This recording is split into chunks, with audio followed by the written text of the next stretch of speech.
10,000 ኮንዶሞች ተዘጋጅተው 2,800 ተከፋፍለውት አልቋል። ቫለንታይንስ ዴይ የሚባለው ሴክሹዋል የሆኑ ነገሮች የሚንቀሳቀሱበት ቀን ሆኗል ማለት ነው። ቫለንታይንም አይደለም የፈለግከውን አደርግልሃለሁ። ኢትዮ ቴሌኮም ጋር ተይዞ የሚሰሙ ነገሮች ምን እያገኘን ላለው ትውልድ ነው በዚህ ልክ ማድረግ? ቫለንታይን ዴይ ስሉ ዴይ ብቻ ነው የሚመስላችሁ ወይስ ይሄ ስውር አጀንዳ እንዳለው ታውቃላችሁ? ለብዙዎቻችሁ ግልጽ መሆን ያለበት እጅግ በጣም ትልቅ ውሳኔ ላይ ሊያደርሰን የሚችል አንድ ጥናት አይቻለሁ። ጥናቱን አሳያችኋለሁ። የጃኒን ህይወት ያበላሸ አንድ አስደንጋጭ ቪዲዮ ከሰሞኑን ወጥቷል። ከዚህ ቪዲዮ በስተጀርባ ያለው ማን ነው? ጆን ዳንኤል በድጋሚ ሊታሰር መሆኑን ስንቶቻችሁ ታውቃላችሁ? ግን ለምንድን ነው የሚታሰረው? አንድ በአንድ የተጣራውን መረጃ እነግራችኋለሁ። ከኢትዮ ቴሌኮም ጋር ተያይዞ ከሰሞኑን ደግሞ ሌላ የሚያስቆጣ ነገር እየተሰማ አለ። የህዝቡ አስተያየት ምንድነው? አንድ በአንድ እነግራችኋለሁ። ቪዲዮውን ላይክ አድርጋችሁ ቤቱን ሳብስክራይብ በማድረግ እስከ መጨረሻው ተከታትላችሁ ይህንን ቪዲዮ ሼር እንድታደርጉልኝ እጠይቃችኋለሁ።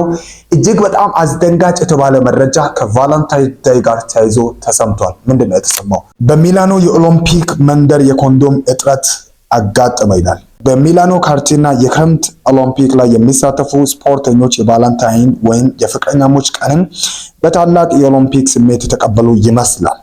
በዝግጅቱ ላይ በነፃ እንዲታደሉ የተዘጋጁ ኮንዶሞች ገና ቀኑ ሳይደርስ ተሟጣው ማለቃቸው ተነግሯል። የውድድሩ አዘጋጆች በከተማውና በተራራማው አካባቢ በሚገኙ የስፖርተኞች ማረፊያ መንደሮች 10,000 የሚጠጉ ኮንዶሞችን አሰራጭተው ነበር። ይህ ዓላማው በቅርብ ርቀት አብረው በሚኖሩ ወጣትና ብርቱ ስፖርተኞች መካከል ደህንነቱ የተጠበቀ ግንኙነት እንዲኖር ማበረታታት ነው። ውድድሩ ሊጠናቀቅ ከአንድ ሳምንት በላይ እየቀረው ቅዳሜ ዕለት ክምችቱ ሙሉ በሙሉ አልቋል። የዓለም አቀፍ ኦሎምፒክ ኮሚቴ ቃል አቀባይ ማርክ አዳምስ በቀልድ መልክ እንደገለጹት ይህ የሚያሳየው የቫለንታይን ቀን በመንደሩ ውስጥ በደመቀ ሁኔታ እየተከበረ መሆኑን ነው። 10,000 ኮንዶሞች ለ2,800 ስፖርተኞች ታድለዋል። እንግዲህ ቀሪውን ስሌት ለእናንተ ይተዋለሁ። መጨረሻ ምን ያህል ክፉ የሆነ በዓል ወይም ቀን እንደሆነ የሚያሳይ እንደሆነ ታውቃላችሁ። 10,000 ኮንዶሞች ተዘጋጅተው 2,800 የኦሎምፒክ ተወዳዳሪዎች ተከፋፍለውት አልቋል። የለም ማለት ነው። ምንድነው ማለት ነው? ቫለንታይንስ ዴይ የሚባለው ሴክሹዋል የሆኑ ነገሮች የሚንቀሳቀሱበት ቀን ሆኗል ማለት ነው። ናሁን በእርግጠኝነት ይሄ ነው ማለት ነው እየታየ ያለው። የት ነው ያላችሁ ታዲያ? እኛ ሀገርም የምናሽቃብጥ ይህንን ሳናቅ ይሄ ቀን እውነትም ሴትና ወንድ ፍቅረኛሞች ተቃቅፈው ወይም የሆነ ሰላም ተባብለው ወክ አድርገው የሚለያይበት ጉዳይ አይደለም። በዓለም የተሰጠው ቦታ እጅግ በጣም ክፉ ነው። ኦሎምፒክ ጭምር ይህንን ቀን ያከብራል። ሲያከብር ደግሞ ሴትና ወንድ ኮንዶም ተዘጋጅቶላቸው ነው ሴክሹዋል የሆነ እንቅስቃሴ እንዲደረግ እየተደረገ ያለው። ይህንን ቀን ብላችሁ እኛ ሀገርም የምታሽቀብጡ አንድ ያየሁት ቪዲዮ አለ። ሁላችሁም እንደ ቀልድ አይታችሁታል።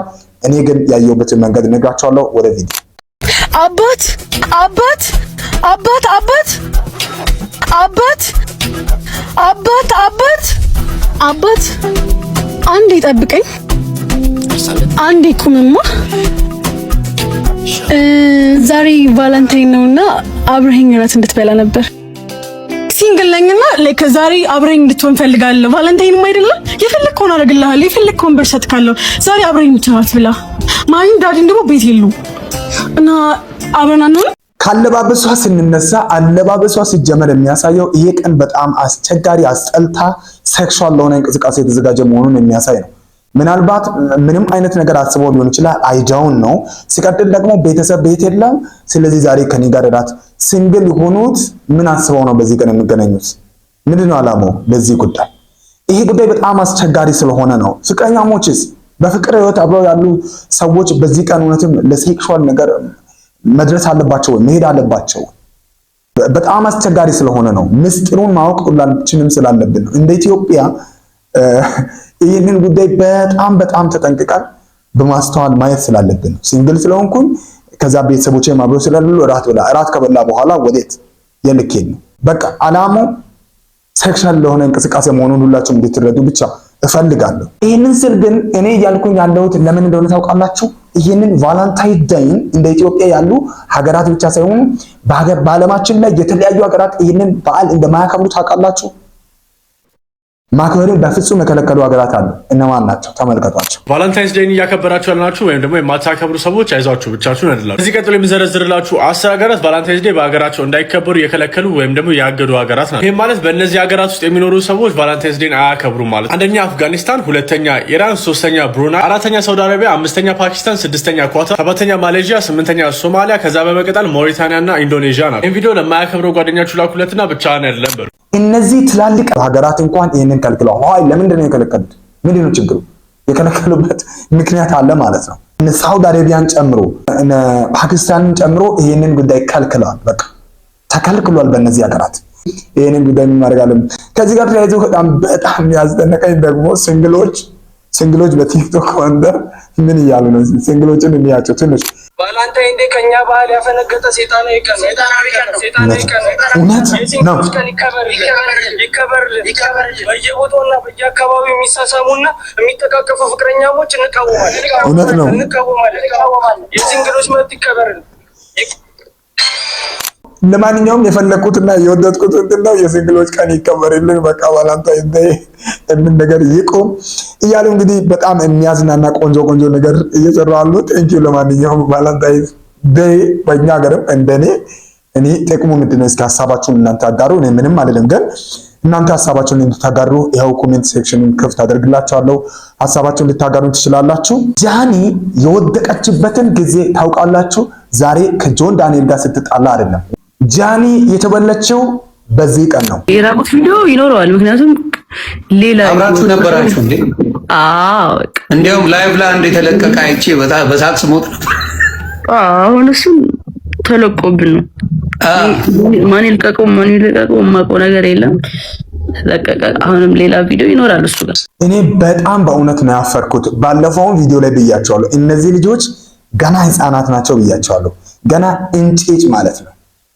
ይሄ በጣም እየበዛ እየመጣ ያለ ነገር ነው። በተለይ በሀገራችን ማለት ነው። ምንድነው ራቆት ቪዲዮ? እንዴት ራቆት ቪዲዮ ይቀረጻል? በቃ እኮ ይሄ የፖርኖግራፊውን ኢንዱስትሪ ለመቀላቀል አላማ ከሌላችሁ ወይ ለምንድን ነው የራቆት ቪዲዮ የሚቀረጸው? ምንድነው እያደረገን ያለ ነው? ከምር እንደውም በቅርብ ጊዜያትም ጭምር ያስተዋልኩት ነገር አለ። ቪዲዮውን እንጨርስ እሺ። አብራችሁ በነበራችሁበት ጊዜማ እንደ አብራችሁ ናችሁ። ግን ይሰው ግን ምን ያህል የተመታ እንደሆነ የምታዩ ያንን ቪዲዮ ተቀባብለው አይቸው እየሞትኩ ነበር። ወጣቶች አስተውሉ። ነገያችሁን የሚያበላሽ ነገር አታድርጉ በፍጹም። እንዴት ራቆት ቪዲዮ ለምን ያደርግላችኋል? ለምንድን ነው የምትቀርጹት? ለምንድን ነው ሲቀረጽ ዝም?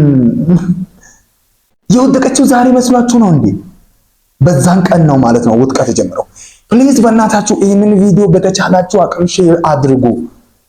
ቅርብ ጊዜ አስተውዬ ነበር በሶሻል ሚዲያ አንዲት ሴት አንዲት ወጣት ቀርባ ስትናገር ህይወቷን ያበላሸው ዝም ብሎ ከጓደኞቿ ጋር ስንቀላለድ በዩኒቨርሲቲ የቀረጽነው ቪዲዮ ነው፣ የራቆት ቪዲዮ ነው ጉድ ያደረገው። ስንታጠብ ምናምን ስትታጠብ ያንቺ ራቆትሽን የምትቀርጪ ማነሽ? ቆይ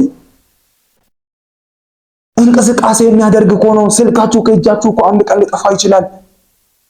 ሰው አለ ስልካችሁን የሚወስድ የሚያንቀሳቅስ ሰው አለ። ሰው የራቆት ቪዲዮ ህይወታችሁን እስከ መጨረሻው መስቀልቅሉን ሊያወጣ እንደሚችል ዋይ ለምንድን ነው ማታስተውሉት? ከዚህ ቀጥሎ ግን ጆን ዳንኤልን በድጋሚ ሊያሳስር የሚችል ከህግ አንጻር እጅግ በጣም መጥፎ የሆነ ነገር አንዲት ስለዚህ ስለ ራቆት ቪዲዮ ማውጣት ሂደት ስታወራ የሰማሁት ልቤን ገዝቷል። በዚህ አንጻር እሱም ልታሰር በድጋሚ ይችላል። ሞኛቱን እኔ እንደህትነት ልንገር፣ እግዚአብሔር ስልኩ ቢኖር ደውለታለሁ። ሞኛቱን አይጠቅሙህም። እነ ጆከር ሶሻል ሚዲያ ላይ መቶ ምናምን ሰው ትላንት ቁጭ ብሎ ማይክ አይጠቅሙህም። እስር ቤት ስገባ መጥቶ አይጠይቁህም። ያሉት ሁላችንም ያለነው ስደት ላይ ነው። አንተ ያለው ኢትዮጵያ ውስጥ ነው።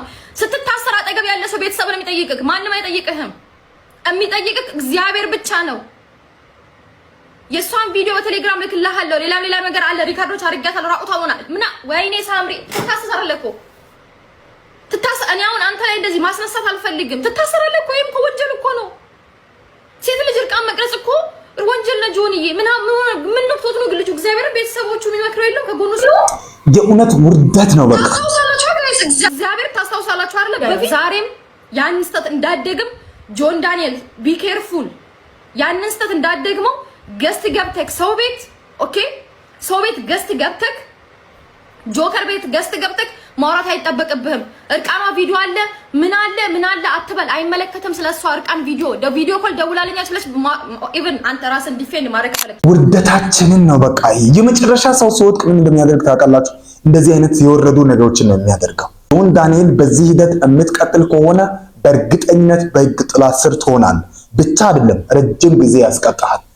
ምክንያቱም በመልካም ጊዜ ባላችሁበት ሲጀመር እኔ ሴቶች ሞኝ አትሁኑ፣ ወንዶችን ብትሆኑ ወጣቶች ሞኝ አትሁኑ።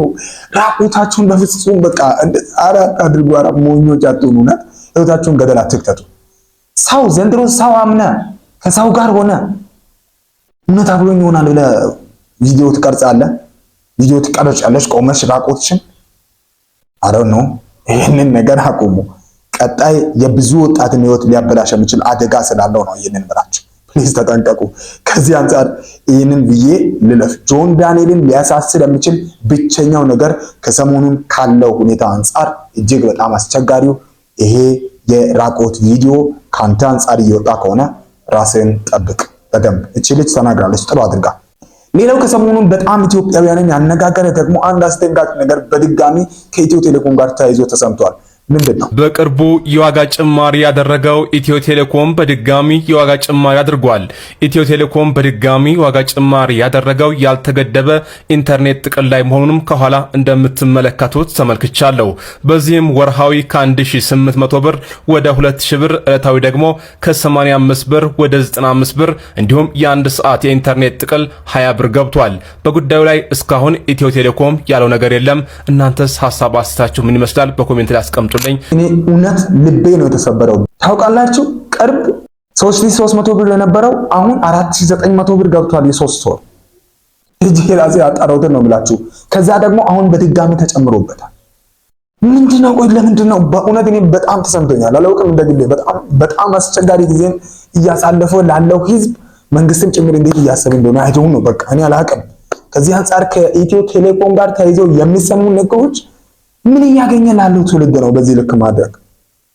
ምንድነው? እኔ እንጃ፣ እኔ አላውቅም።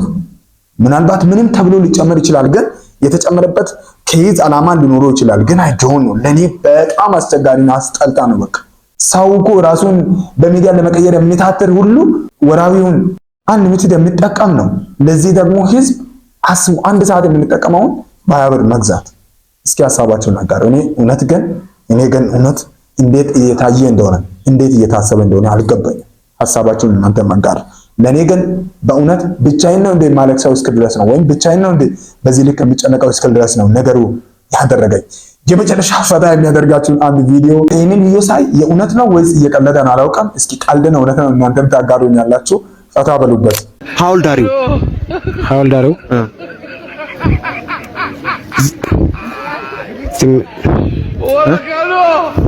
Oke, namanya enggak. Warafisin baka. Warafisin. Oke, namanya enggak.